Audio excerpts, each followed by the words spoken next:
మన దగ్గర already existing NFO ఉంది. ఎన్ఎఫ్ఓ అది లాస్ట్ ఇయర్ స్టార్ట్ అయ్యి ₹10 ₹20 అయింది.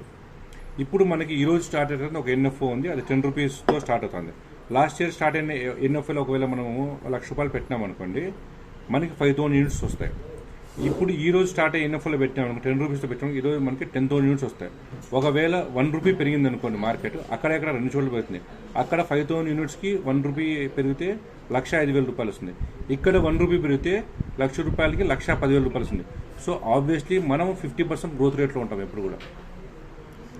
అంటే ఎన్ఎఫ్ఓలో ఎంటర్ అయిన వాళ్ళకి ఎక్కువ లాభం. డెఫినెట్గా ఎన్ఎఫ్ఓలో ఎంటర్ అయితే ఫస్ట్ కమ్ ఫస్ట్ సర్వ్ లాగా ఇది క్లోజ్ ఎండెడ్ ఫండ్.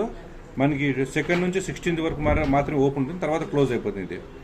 ఇది లిమిటెడ్ పీరియడ్ ఆఫర్. ఇది ఎప్పుడో వన్స్ ఇన్ ఇయర్ 1.5 year తర్వాత మళ్ళీ రిలీజ్ చేస్తారు యాక్చువల్గా ఎన్ఎఫ్ఓని. ఎన్ఎఫ్ఓ మీరు ఏ ఫండ్ అని తీసుకున్నారో ఎన్ఎఫ్ఓలో ఇన్వెస్ట్మెంట్ చేసిన చూస్తే కదా మంచి పర్ఫార్మెన్స్ రేట్ ఇచ్చింది. దట్టు నిఫ్టీ మూమెంటమ్ 30 అనేది సూపర్ ఫండ్, అంటే large cap combination plus mid cap రెండు కాంబినేషన్ వేస్తారు. సో దానివల్ల ఏమైపోతుందంటే కస్టమర్ కూడా మూమెంటమ్ ఉండే ఫండ్స్ తీసుకుంటాం. జనరల్గా ఏమైపోతుందంటే లార్జ్ క్యాప్ అంటే స్పెసిఫిక్ లార్జ్ క్యాప్ పర్ఫార్మ్ చేసినా చేయకపోయినా లార్జ్ క్యాప్ పెట్టాల, నేను మిడ్ క్యాప్ అంటే మిడ్ క్యాప్లో పెట్టాల. బట్ వీళ్ళు ఏం చేస్తున్నాడు, combination of large cap and mid cap with momentum 30. Momentum ఉంది దానికి.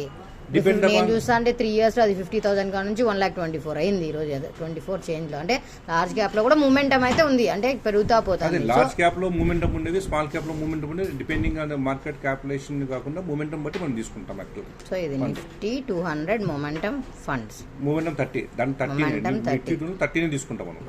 అది ఓకే, థ్యాంక్ యూ సార్.